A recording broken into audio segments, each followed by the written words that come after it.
도동건곤 4화 석지의 비밀.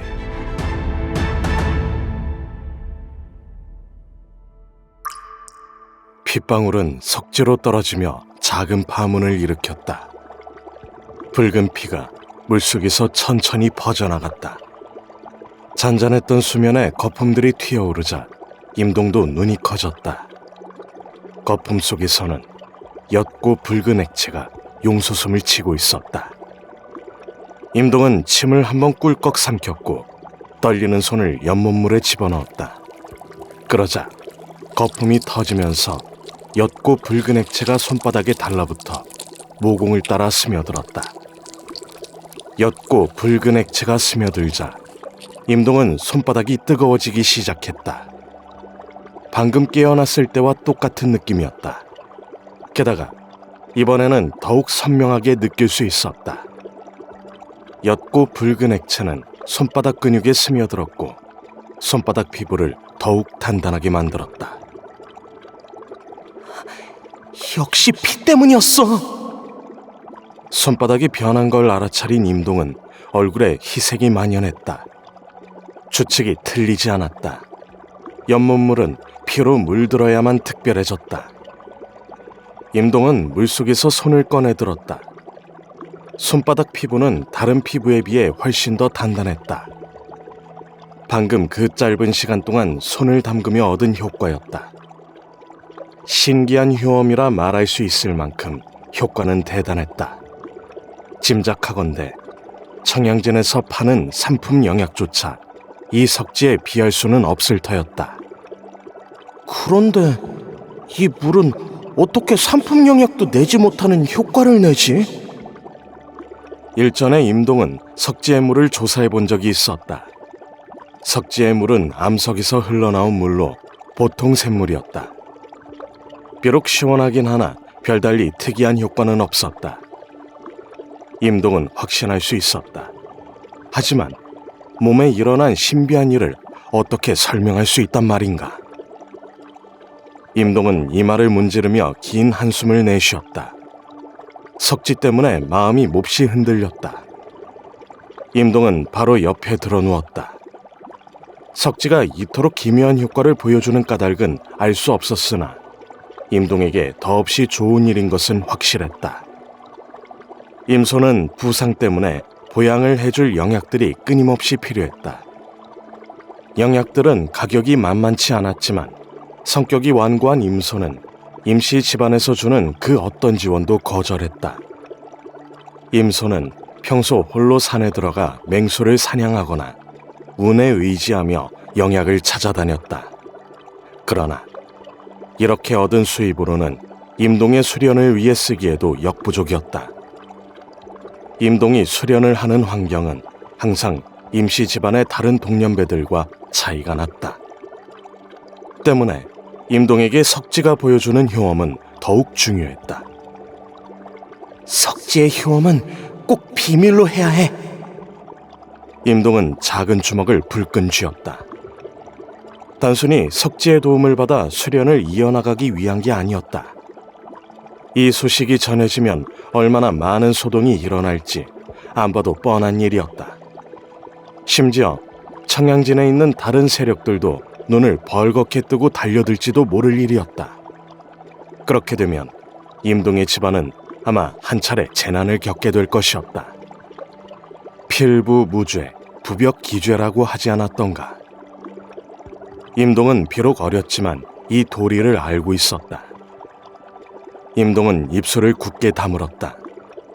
어떻게 해야 할지 마음속으로 이미 생각을 굳힌 후 일어나려던 순간 눈길이 갑자기 석지 위 동굴 꼭대기로 향했다. 임동은 뚫어지게 꼭대기를 쳐다봤다. 평소 같았다면 대수롭지 않게 여겼을 테지만 지금 임동은 이 석지에 온 신경을 집중하고 있었기 때문에 동굴에 있는 그 어떤 것도 그냥 넘기지 않고서 진지하게 살필 수 있었다. 임동은 눈을 미세한 빛이 번뜩이는 곳에 고정했다. 눈도 깜빡이지 않고서 굳건히 주시를 하던 중에 방금 전에 보였던 미세한 빛이 또 나타났다. 게다가 이번에는 좀 빨랐다. 미세한 빛은 임동이 지켜보는 가운데 아래로 떨어졌고 석지에 닿았다. 빛이 떨어진 물 위에는 원을 그리며 잔잔한 물결이 일었다. 임동은 빛이 떨어진 그 자리를 바라보며 침을 삼켰다. 방금 빛이 떨어졌을 때 임동은 그 속에서 진홍색 액체 한 방울을 어렴풋이 봤다. 그 액체는 임동이 핏방울을 물에 떨어뜨리자 튀어올랐던 옅고 붉은 액체와 똑같았다. 임동은 눈을 밝게 빛내며 석지 위 동굴 꼭대기를 쳐다봤다. 아무래도 비밀은 저 위에 있는 모양이네. 이게 뭐지? 임동은 막연하게 손에 든 물건을 쳐다봤다.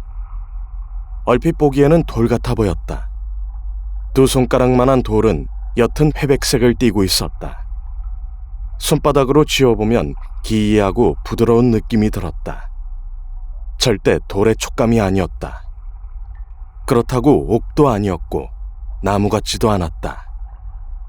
돌 같지만 돌이 아니었고 옥 같지만 옥도 아니었으며 나무 같지만 나무도 아닌 이 물건은 동굴 꼭대기에 난 균열 사이에 숨어 있었다. 아까 그 액체가 떨어진 자리를 보면 이 물건이 그 근원인 것 같았다. 이 물건이 박혀있던 꼭대기에는 아직도 뚜렷한 손자국이 남아 있었다.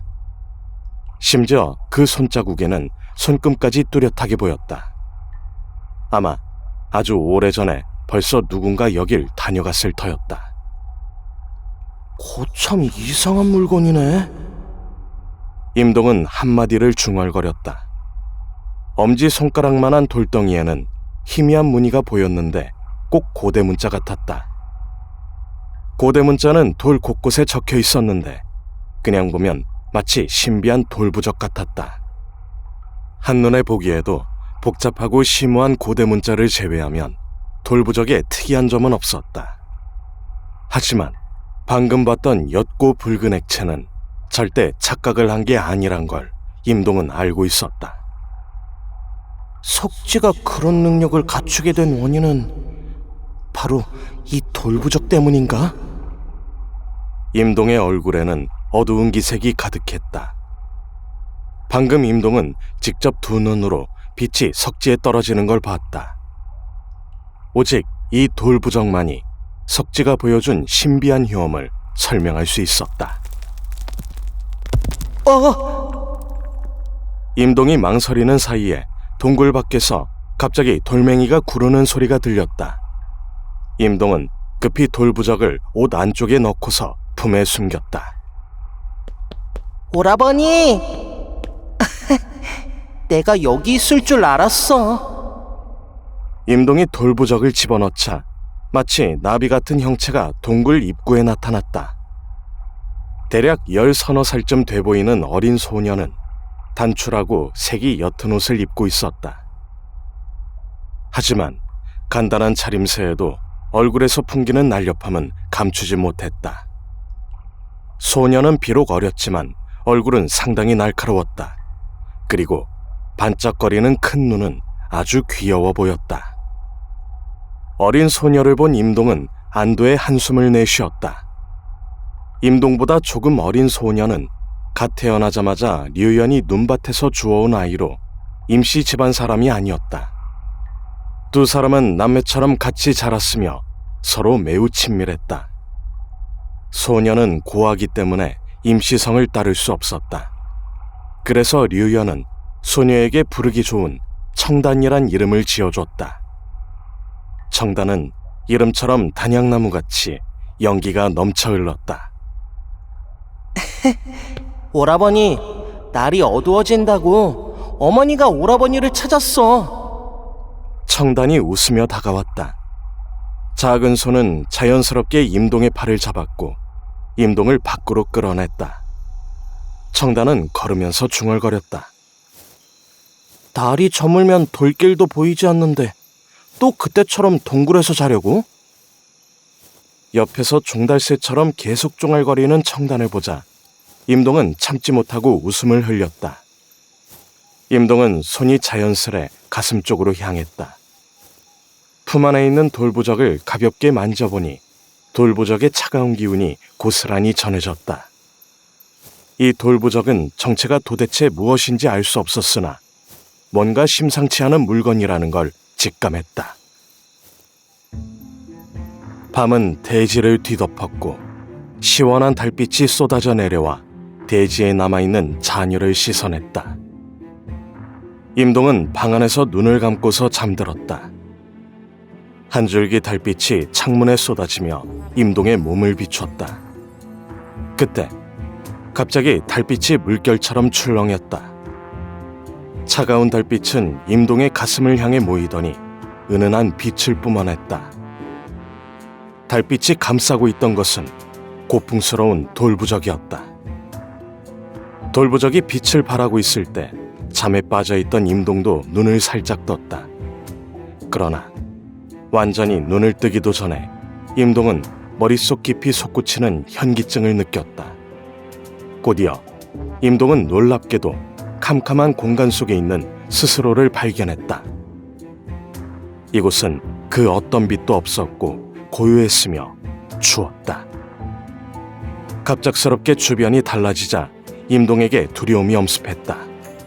어찌됐든 지금 임동은 겨우 14살밖에 안 된 아이였다. 쉿! 임동이 두려움에 떨고 있을 때 갑자기 작은 소리가 어둡고 고요한 공간에 울려 퍼졌다. 그리고 한 덩이 광영이 앞에 나타났다. 자세히 보니 임동과 생김새가 똑같았다. 그러나 광영은 아무런 생기도 감각도 없는 얼굴이었다. 이게 어떻게 된 일이지? 임동은 자신과 똑같은 광영을 멍하니 바라봤다. 정체를 알 수 없는 이 괴상한 것 때문에 두려웠다. 파! 임동이 멍하게 있을 때 임동의 광영은 갑자기 움직이기 시작했다. 그리고 두 주먹을 펴고 움직였다. 익숙한 권법이 눈앞에 펼쳐졌다. 이건 통백원? 광영이 펼치는 권법을 보던 임동은 눈을 크게 떴다. 두 눈동자는 짙은 충격을 드러냈다. 광영이 보여주고 있는 통백원은 임동이 취하던 동작들보다 더욱 자연스러웠고 완벽했다. 파! 파! 파! 파! 파!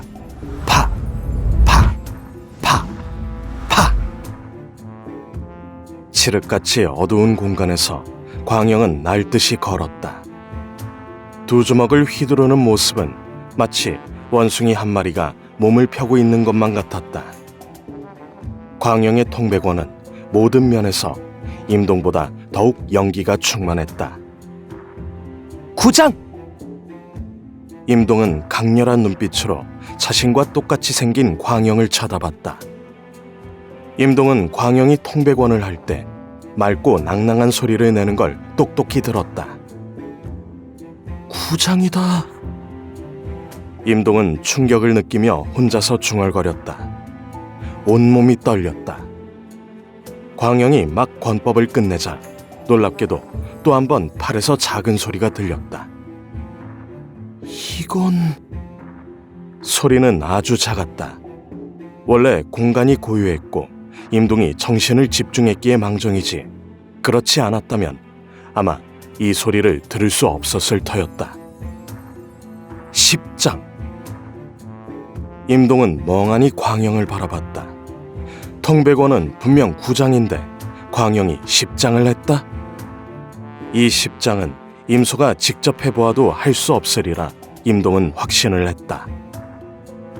어떻게 된 일이지? 임동은 멍한 상태에 빠졌다가 한참 후에야 정신을 차렸다. 그리고 미간을 찡그리며 생각에 잠겼다.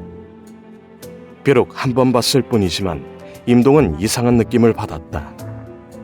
이 광영이 펼친 통백원은 임소가 낮에 보여준 통백원보다 더욱 능수능란했고 완벽했다.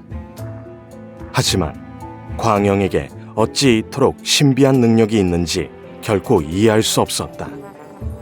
그러나 임동은 어렴풋이 깨닫고 있었다.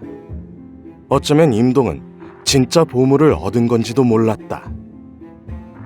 임동이 생각하는 사이에도 권법을 끝낸 광영은 사라지지 않았고 다시 번쩍거렸다.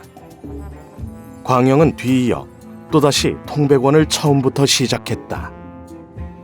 원숭이처럼 날렵한 모습을 보면서 임동은 조금 넋을 잃었다. 처음에 느꼈던 두려움은 어느새 사라졌고 모든 심신과 정신을 집중해서 그 날렵한 광영을 주시했다. 작은 얼굴에는 사색을 하는 깊은 빛이 어렸다. 임동은 광영이 보여주는 권법을 한 번, 또 한 번씩 반복해서 보았다. 그렇게 그 미세한 곡선까지 머릿속에 차곡차곡 새겼다.